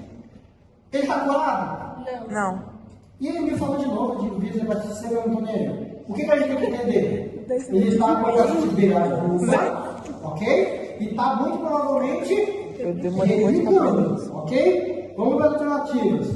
Hepatite alcoólica, eu não vi ali no caso, então provavelmente vai ser. Hepatite C aguda, me falou que está negativo para hepatite C, então não é. Hepatite B crônica? Não. A resposta, pessoal, só pode ser a letra B. Eu nem li aquela alternativa, aquela questão enorme ali. Questão 91. Quer surpresa? É 2023, hein? 2023. A última questão. Olha lá. Uma gestante de 22 anos, dona de casa, comparece à unidade da família, apresentando os resultados de exames solicitados na primeira consulta pré-natal. Né? Permanece sem queixa, refere estar usando regularmente ácido fólico, parabéns, está preocupado com o seu exame de hepatite B. O médico verifica que tipo é O positivo e que os testes rápidos para sífilis, HIV, hepatite C não foram reagentes. E que todos os outros exames estão na normalidade. Apresentando a gestante, no entanto, eles são sacana, porque todo livro traz aquilo, HBA, HBS, eles invertem ainda para te confundir. Cadê? Eles te invertem aqui. AG-HBS, mas é a mesma coisa. Não reagente. Tá com hepatite? Não. Não tá com hepatite. Ela tá curada. Anti-HBC total não reagente. Ela já teve hepatite alguma vez? Não. Não. Ela tem o anti-HBS reagente. O único marcador positivo sendo HBS me fala o quê? Vacinada. Resultado indicativo de imunidade, por exemplo, hepatite B. Esclarecer o paciente que não há motivo de preocupação. Orientar o paciente a continuar fazendo o seu natal. Beleza? Bom, se vocês quiserem, quer fazer mais? Sim. Quer? Pode ser? Um adolescente ictérico apresenta os seguintes resultados no exame de sangue. Sorologia negativa para o vírus hepatite A. Está presente? Sim. Como é que está? Está curado? Não. Como é que está aqui? IgG anti-HBC positivo. É crônico ou é agudo? Crônico. Agudo me confirma que não é. E o anti-VHC-PCR me fala de hepatite C. Os dados laboratoriais apontam o quê? Hepatite crônica. Certo? Hepatite. Vamos fazer assim, ó. Hepatite está positiva. Hepatite o quê? Crônica. Certo? É infecção aguda? Não é. Anterior? Não é. É imunidade? Não é. Entendeu? Tranquilo. Quando a gente começa a pegar o jeito, Sim, olha lá. é praticando. Ah, sim. Praticando. Não adianta você tentar ver na faculdade, praticando. Vamos lá, mais um. Beleza, vamos lá. Exames laboratoriais. Tá com vírus? Não. Tá curado? Tchau. Ele está curado, mas ele foi curado porque é natural ou é vacina? Vacina. Vacina, porque o único marcador sendo anti-HBS positivo só me identifica vacina. Vacinação. Acho que é a última. Não tem mais, acho que é a última. Quem é de Cuiabá, Mato Grosso? Né? Estamos aí. Gestante que tem hepatite B, olha só, essa foi mais diferente, né? Com alta taxa de reaplicação. Qual é o marcador que está positivo? Qual que identifica a replicação aqui? O B. HBeAg. Beleza? Tranquilo? Podemos seguir? Vamos tentar, vamos tentar ser mais breve. A gente deixa eu um tratamento ainda, acho que vamos lá. O vírus da hepatite B é um vírus, né? Ele faz mutação, assim como o Covid, assim como qualquer outro vírus, né? Existe uma mutação chamada mutação pré-core, que basicamente eu quero que vocês entendam o seguinte: ele é um vírus, malevolente, ele engana o sistema imunológico. Sabe por quê? Porque ele não expressa, sabe o quê? Ele não expressa o HBeAg. Isso é um perigo. Porque o que significa o HBeAg? Replicação. Replicação. Então ele começa a fazer a arte dele no sistema imunológico sem quietinho ali, ó, sem fazer barulho nenhum. Então é aquele paciente, resumindo, que tá mal pra caramba, que começa a ter enzimas aumentadas pra caramba, colúria, icterícia, e aí eu faço a dosagem do HB e me dá negativo. Cara, como é que isso é possível? Esse cara está piorando o quadro, ele deveria estar multiplicando. Então isso já é muito, é o que a gente chama de discrepância laboratorial clínica. Ele está piorando e o exame laboratorial não está me mostrando isso. Então é isso que significa. Não sei se vocês lembram do conceito. Não era só ele que marcava a multiplicação viral. Era? Qual que era o outro que a gente nem falou ainda? Era qual? O DNA HBV. Esse cara vai me ajudar. Porque se um paciente está mal, ele deveria estar com o HBe aumentando e o DNA HBV também aumentando. Porque se eu tenho multiplicação viral, eu tenho multiplicação do quê? Do DNA. Não é? Agora aqui é o contrário. eu tenho o paciente piorando pra caramba, eu tenho a multiplicação do DNA e o HBE quietinho. Isso é uma discrepância. Dá pra gente ver que o paciente está piorando e ver. Basicamente é isso que eu estou falando. É uma falha na expressão do antígeno de replicação, né? Então, o que me mostra? Me mostra uma alta taxa de replicação viral, um aumento exponencial das enzimas hepáticas, mas me mostra um HBE negativo. Só que para me ajudar, isso é óbvio. Se o sistema imunológico não consegue ver que você está replicando, aumenta o risco de hepatite fulminante, cirrose e câncer, né? Como que eu vou suspeitar? Aquela discrepância laboratorial e clínica, né? Então, se eu tenho um HBeAg negativo, com um paciente que está piorando, está negativo, quem vai me ajudar? O outro que vai me ajudar. Vamos ter um aumento do DNA HBV com uma negativação do HBeAg e, obviamente, um aumento das transaminases. Ué, pessoal, agora você me confundiu. Meu sistema imunológico, esse vírus não expressa o HBeAg, e como é que ele tem um anticorpo positivo? Isso é uma mutação. É a resposta do vírus que não era mutado, do outro vírus antepassado dele.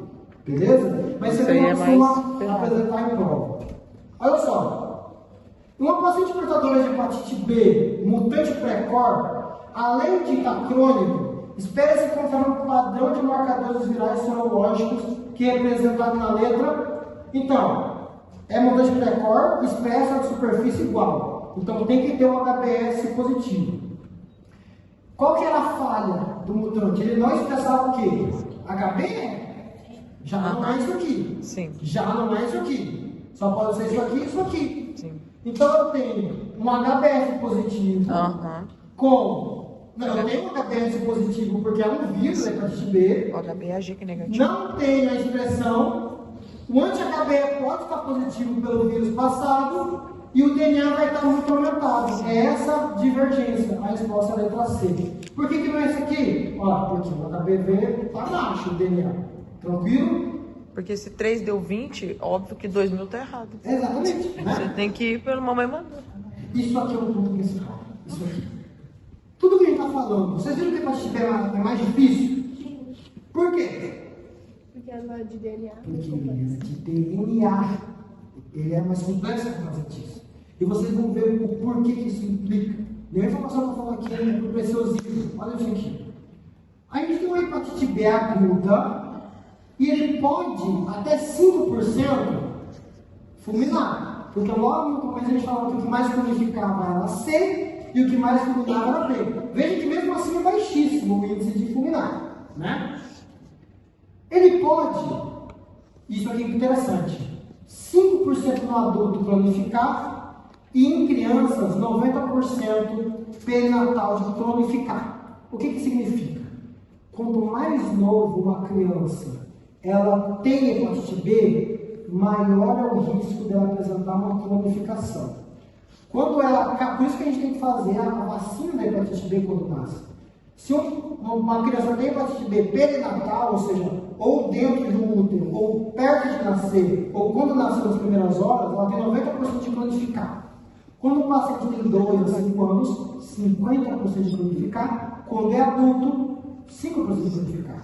Ok? E se está crônico, eu posso fazer o quê? 20 a 50%? Fazer uma cirrose, né? E a cirrose com todas as complicações que envolvem.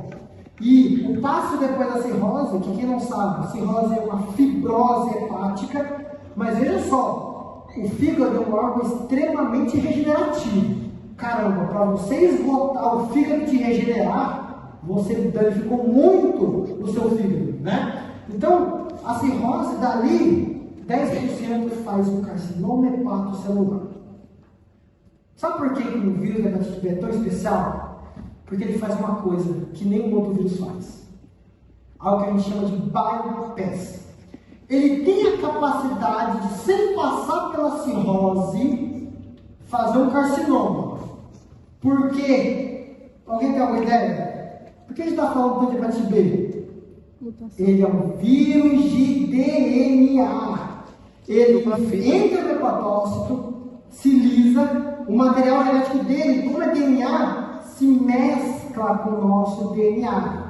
E ele consegue, em vez de fazer um trabalho natural, ele pode fazer um carcinoma direto. A gente não vê isso nos outros vírus, porque os outros vírus não são de DNA. Então, é o que a gente fala, que o vírus do hepatite B tem um potencial oncogênico, onco de câncer, gênico de criação ou de formação. E é tão importante essa informação, olha só, no que tange as hepatites virais, elas são muito parecidas entre si, a já não estudei, então não vai ter hoje. Então, olha aqui, né? Por exemplo, como é que a gente vai diagnosticar eles uma outra e fala que é diferente? Por oportuno, cabe lembrar que todas são causadas por RNA vírus, com exceção B. Beleza? São conceitos que eu trago que são simples, mas são importantes. Ok, tratamento. E aqui era o que eu queria perguntar. Se tem 9:15, vamos lá. Ó, hepatite B é um vírus de DNA, né? A gente vai tratar com antiviral, tenofovir, entecavir. Só que, e é isso que vocês não queriam vir na minha aula ontem, né? Porque estava frio. Por quê? Porque essa aqui era muito importante. Eu demorei pra caramba para conseguir criar isso aqui, né? Então, olha só. Quando que eu vou tratar o vírus da hepatite B? Eu vou tratar, não é sempre, eu não vou, geralmente é igual a hepatite A, sintomático, tá? Eu vou tratar, calma que vai ficar mais fácil de entender. Isso aqui eu quero que vocês entendam, porque cai em prova pra caramba. Olha só. Eu só vou tratar o paciente, primeiro tem que classificar. Esse cara tem uma hepatite aguda ou ele tem uma hepatite crônica? Começa por aí. Aguda ou crônica? Menor de 6 meses ou maior de 6 meses? Beleza, né? Se esse cara tiver uma hepatite aguda, eu só vou tratar ele se ele tiver uma coagulopatia, ou seja, aquele que eu apaguei, né? Aquele TAP alargado, ou um INR alargado, ou se os sintomas prodrômicos e itéricos dele durarem mais que 4 semanas. 4 semanas ainda está dentro da agudização, é menor de 6 meses. Só que, poxa, se o paciente está com febre, artralgia, ictérico há 4 semanas, 1 mês, isso não é sinal que ele vai evoluir bem. Então, peguei um paciente, você está com hepatite B. Quando é que eu vou te tratar? Agudo ou crônico? Agudo, ok. Tem coagulopatia? Não.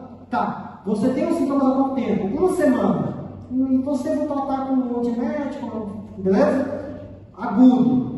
Tem coagulopatia? Ah, o INR está aumentado. Doutor, estou escovando meus dentes aqui, tá? A gengiva está sangrando, né? Bastante. Tem nada, eu estou com uma dor na articulação, já tem mais de meses. Isso eu vou tratar. Calma, vai ficar mais fácil. Isso aqui é um inferno para entender a diretriz do Ministério da Saúde. Crônico. E aí entra. Crônico, o que me importa? Esse paciente está 6 meses com vírus. Eu estou preocupado se ele está replicando, você já está identificando ali, ou se ele não está replicando. Só que eu não estou preocupado se ele não está replicando. Eu estou preocupado se ele está replicando nos novenos. Eu estou falando de quem? Do mutante pré-core. Então, olha só. Se no paciente está replicando maior de 6 meses, então, de novo, pega o paciente. Agudo ou crônico? Agudo, não. Crônico. Está replicando? HB positivo? Quando eu vou te tratar? Se você tiver mais do que 30 anos e se suas enzimas hepáticas estiverem muito aumentadas. Não está replicando? Cara, não confio que você não está replicando, não. Você pode ter um mutante pré-core. O que eu vou tirar a prova? Se você tiver um DNA HBV aumentado, mostra que ele está replicando sim, só que está mutado. E se as enzimas estiverem muito aumentadas. É difícil entender, eu sei. Calma. Outras indicações, se ele tiver uma cirrose, se ele tiver um adenocarcinoma, né? Se ele tiver uma co-infecção com HIV, se ele usar imunossupressores muito importantes que abaixam a imunidade, quem vai subir? O vírus, tá bom? Essas são as indicações difíceis. Eu falei, como é que eu vou conseguir explicar para eles isso aqui? Uma luz divina veio e eu consegui criar isso aqui para vocês.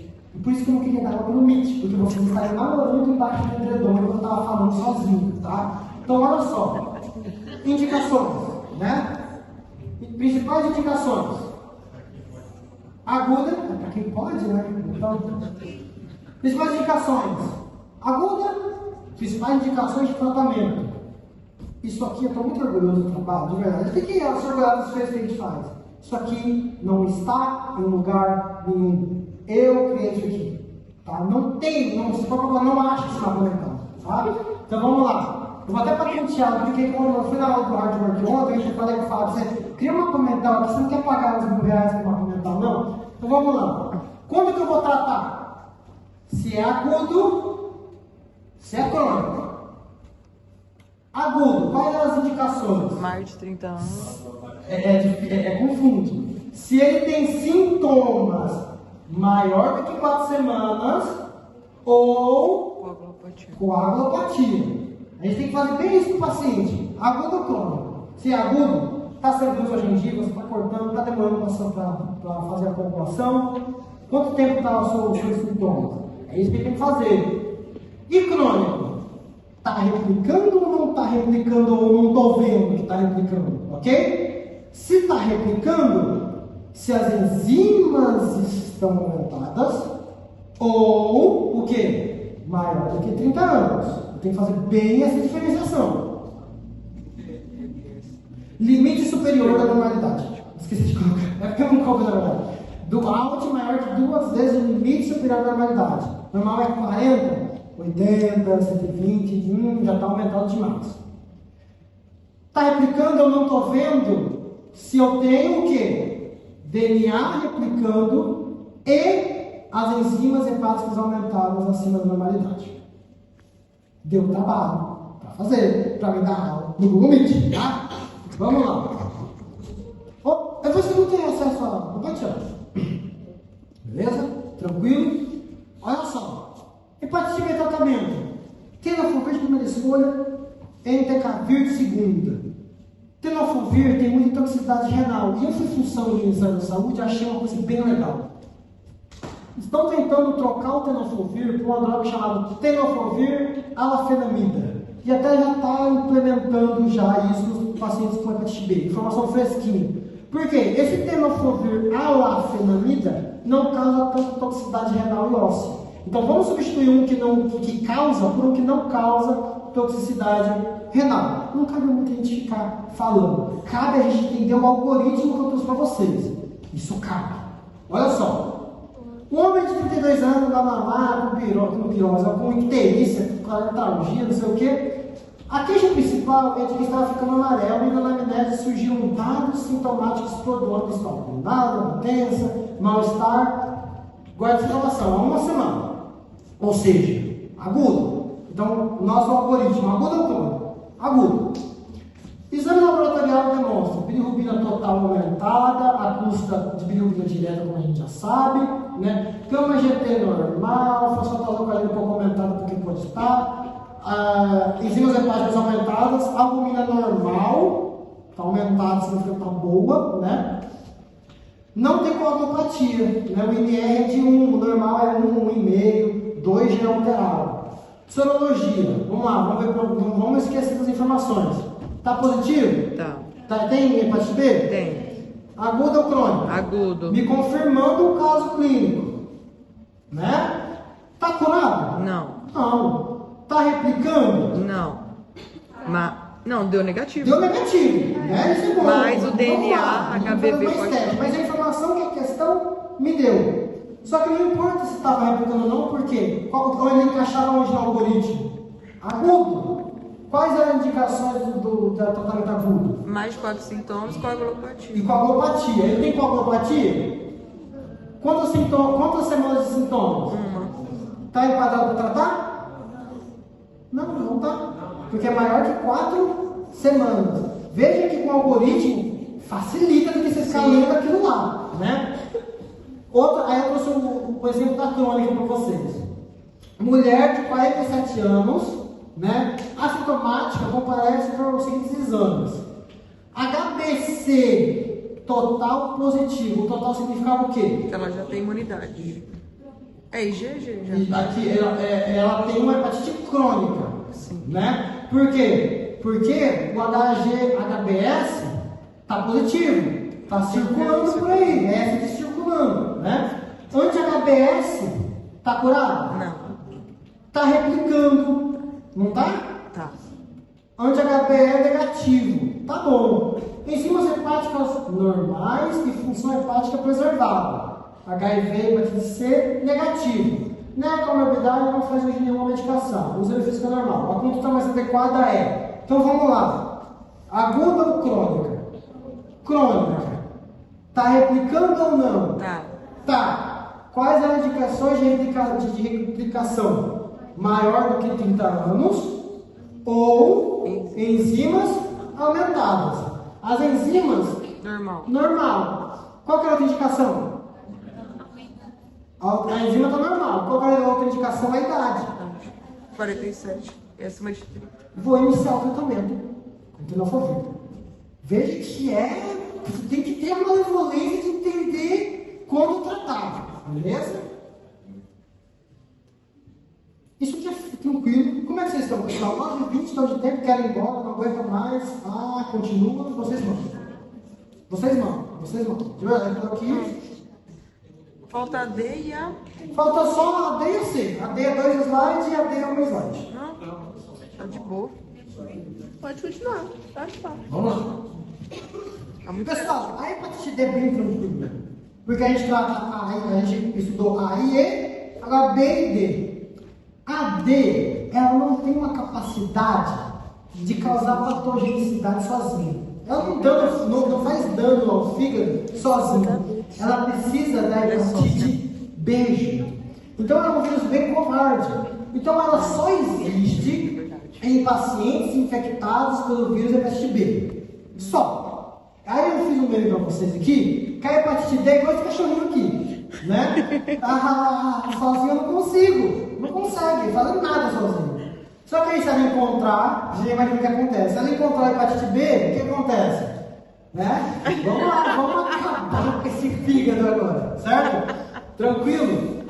E nem isso, né? Mas é o que dá para entender, né? Vamos lá. Mas tem somente 2 conceitos importantes. Se eu já entendi que o vírus da hepatite D só funciona com B, então eu tenho que entender o conceito de que ou os dois começaram juntos, ou um começou primeiro e o outro começou depois.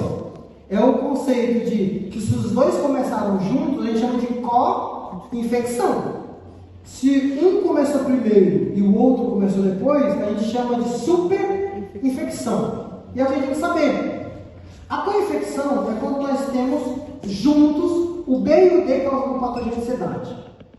Não tem, embora a gente pense que os dois causando dano juntos, normalmente tem risco de cronificar. Viram que não, só vão deixar esse cara um pouquinho mais doente, mas não vai cronificar não. Agora, se eu tenho uma hepatite B já estabelecida, e aí entra a D na jogada, aí complica, aumenta o que a gente chama de superinfecção, aumenta o risco de hepatite fulminante e de cirrose. Conceito de o que é importante? D somente junto com B. Com a infecção ou subinfecção? Com a infecção, quando as duas vão juntas, não tem risco de cronicidade. Se temos hepatite B já bem estabelecida, com a superinfecção da hepatite D, nós já temos o que? Aumento do risco de fulminar. Questão um pouco mais antiga, mas que ilustra bem isso, né? A hepatite delta, que é a D, tende a ser mais grave quando ocorre uma co-infecção ou uma superinfecção. Superinfecção, beleza? E vamos para a nossa última hepatite, tá? Que é a hepatite C. Vocês já sabem sobre ela. A C é a que mais cronifica e a que mais causa cirrose, né? Transmissão, drogas injetáveis, sexual, perinatal e a infecção familiar tem muita coisa a ver com a criança usando toalha da mãe e esse problema todo que a gente tem que falar para os pacientes que isso não é legal. Isso pode causar problemas na criança, né? Existem 2 genotipos, né? Que não tem muito, é mais por causa de prova, genotipo 1 e o genotipo 3. Isso é importante por causa do tratamento, porque é igual ao antibiótico. Existe antibiótico só para aeróbio, só para gram positivo, só para gram negativo. Então o ideal é a gente ter um antiviral que ataca só um, ou só o 3, ou aqueles igual ao antibiótico, aquele de amplo espectro, aquele que é pangenômico, que pega o 1 e o 3, né? O ideal é que a gente faz a imunofenotipagem, mas a gente não tem direito, nem direito o exame de sangue comum vai fazer fenotipagem de vírus. Então, geralmente a gente faz o quê? Uma droga pangenômica, pega o 1 e o 3 e bola para frente, né? Mas é para a gente saber que tem, ok? E aí, isso aqui é importante que vocês vão amarrar bem o conceito que eu trouxe para vocês. A hepatite C aguda, nota que nem coloquei aqui fulminar, porque ela quase não fulmina. Quem fulmina é quem? B. A B. Ela faz o quê? Ela cronifica muito, né? Então repare que a gente tem a cadeia, né? Então vamos lá, ó. 80%, e aí a gente sabe bem porque que o C é o que mais cronifica, que mais causa cirrose, pode causar uma cirrose crônica, né? E se cronificou, fez cirrose, né? Isso 20 a 30%. Se fez cirrose, faz o quê? Carcinoma, né? E olha que bacana, aqui 10%, aqui nós temos o bypass. Tem. Tem, você colocou a seta, acho que tem.